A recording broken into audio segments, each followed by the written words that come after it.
Hey, how are you guys doing? So now we are on the third episode for the second season of Love Live Superstar.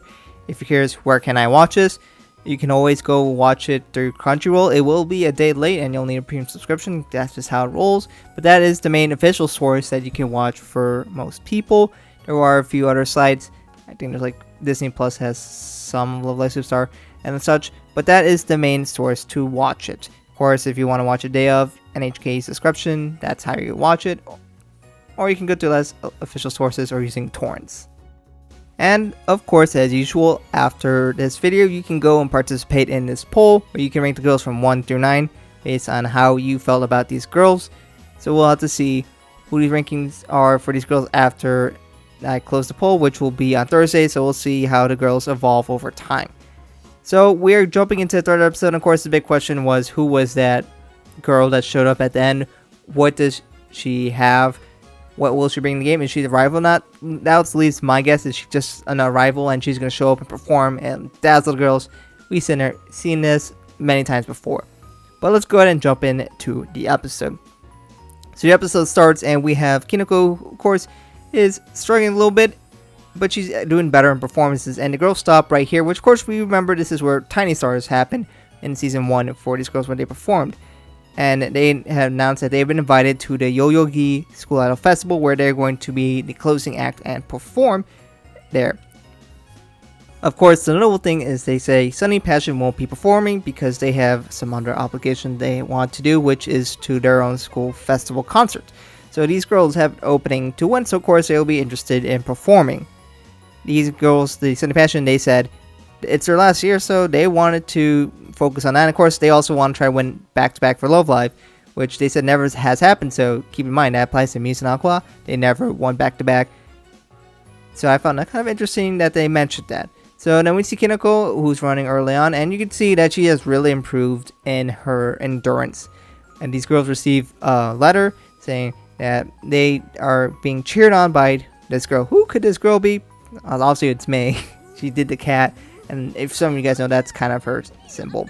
And she is very ecstatic to see that the girls received the note. And she, I find it kind of cute that how excited she is. And then she gets like, you just could have handed.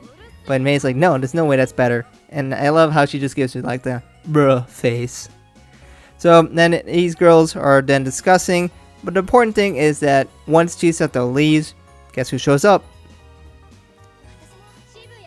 Yep, it's that girl. The girl that we don't know a whole lot about. She doesn't say a lot. She basically says, you're one of the favorites to win, right? And then boom, she's kind of gone. So, kind of a mysterious girl for at least right now. So the girl is gone, and the girl, of course, kind of like, that was weird. But we'll have to see more about her later. So she is contemplating about what happened in there. And then outside the window, we have that girl kind of staring or stalking. That's kind of look creepy. But yeah, so then when the girls go, and I just figured Albert Beats, might as well mention it. But Natsumi is working, but she sees nearby there is a Yoyogi School Festival. The girls are preparing, trying to get hyped up, and record a video, which, of course, kind of doesn't do so well with that. So thank God we have Sumina to save us with her amazing skills, and oh, whoops, there goes the battery. So clearly Sumina is very happy about that. So then girls get ready, and Kanone's walking down the hall to get to the performance, and she again once sees this girl who is in her outfit. Then she kind of just vanishes in thin air, but then Kano follows us, and I guess she kind of follows like a butterfly. So then we see her on stage, and we get to see her perform her song, Butterfly Wing.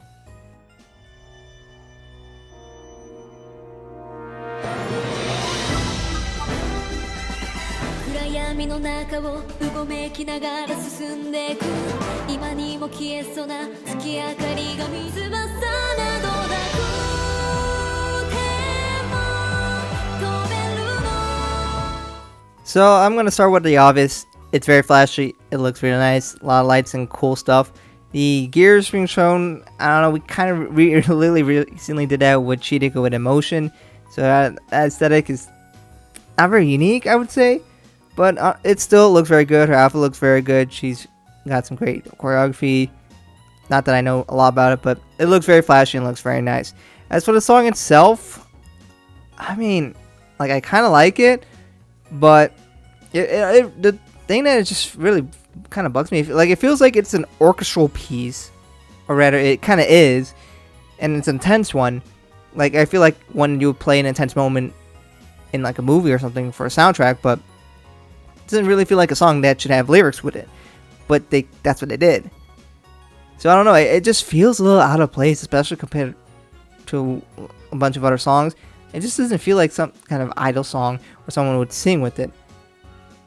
I don't know. The main thing, I feel like it kind of falls into a trap for me where, like, for slower songs, you gotta be kind of careful in terms of what I like or not, because you need to put a lot of layers in it to keep me interested.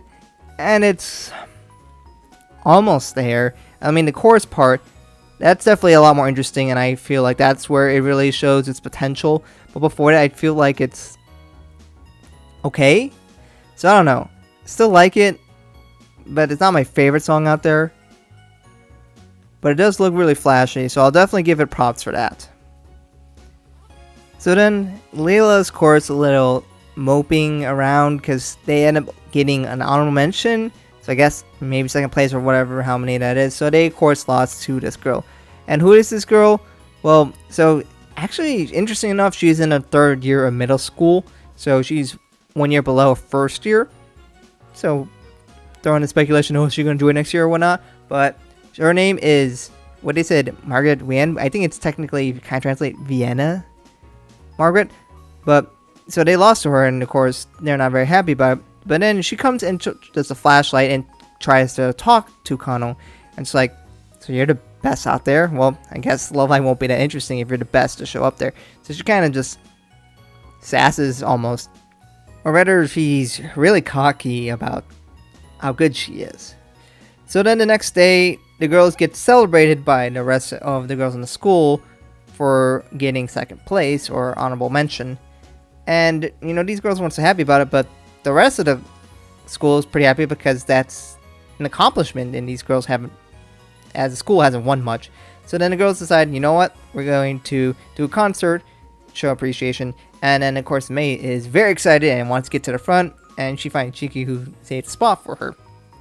So then the girls get ready for a song, and they said, there's gonna be no center.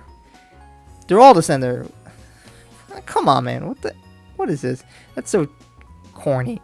If everyone's center, no one's the center. That's how centers work.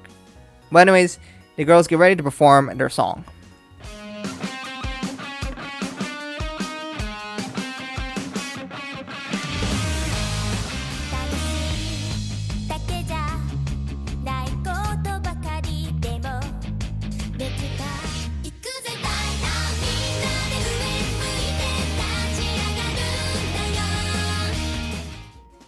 So then the girls kind of do a little bit of a rocky kind of song.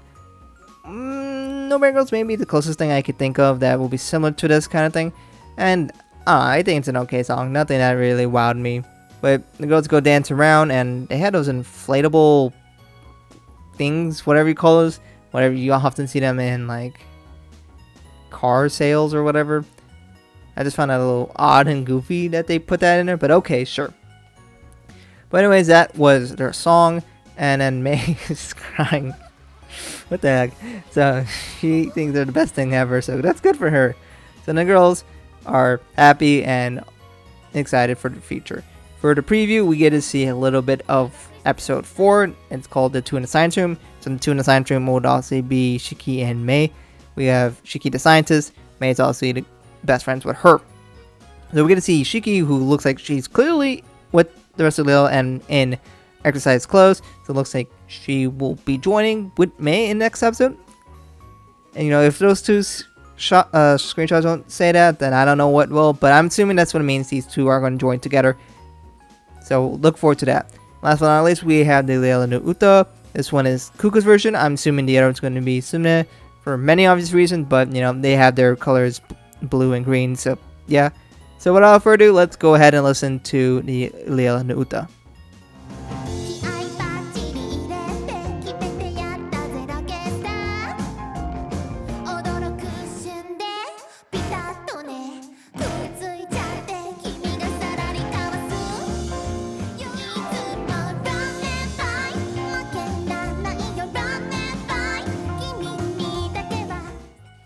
Yeah, so wasn't expecting this, to be honest. So it kind of has a like very very classic kind of rock kind of style to it. You know, like kind of like the 50s or 60s or 70s, like, you know, a lot of what our parents might have listened to, or maybe grandparents, that kind of style. And we just had girls going around. You saw diners, and you could see these girls racing in go karts and all. Interesting. Definitely way older than our generation in terms of the kind of song, but that was unexpected. So I guess we'll see Sumina's version after that. Oh, maybe they're trying to expand their audience and getting that 6-year-olds in Love Life totally. So interesting. Definitely not my kind of style of music, but I guess I listened to it before, and at least that kind of style before. That's fine. But I don't know. Anyways, let me know what you guys thought about this episode in the comments below. We got a new song for Leela. We got, of course, Leela Nuuta. And, of course, that song, Butterfly Wing, by, what's her name again? Vienna Margaret. I'm gonna keep forgetting that name for a little bit. But what do you guys think about Vienna? What do you think about her personality? She seems to be cocky, but at least talented. I guess that's kind of like what Nanju was, except I guess she's not trying to shut down a club or something. So I guess that's better. And what do you think of her song? Because it's definitely different than a lot of the other ones we listened to. And I don't know if you guys think this is gonna be like really amazing, or maybe you just don't care for that kind of style. Was it too fast for you? Too slow? Probably not. Was it a little too slow? Like, are you getting the same kind of vibes that I'm getting? Like, I keep thinking this really feels like an orchestral piece that just happens at singing on top of it, kind of. Maybe you don't see that. Maybe I'm dumb or something like that. I don't know. But I'm curious to see what you guys think about her and her song, because I think that's kind of one of the big focuses of this episode. And of course, what do you guys think of having in the next episode? Because of course, what that preview looks like, we'll finally move to make the jump from 6 to 8 members. So of course, looks like we're not gonna get Natsumi yet. She probably is last, but then we'll get to see Shiki and Mei, as they probably are gonna come together because, you know, they're best friends and all. So let me know what you think is going to happen in that episode in the comments below. Anyways, thank you guys for watching. You can please participate in the poll. The link will be in the link in the description for you to participate in the poll and rank those girls. And of course, let me know what you guys think is going to happen in the future episodes. Anyways, thank you guys for watching, and I hope to catch you guys in another video soon.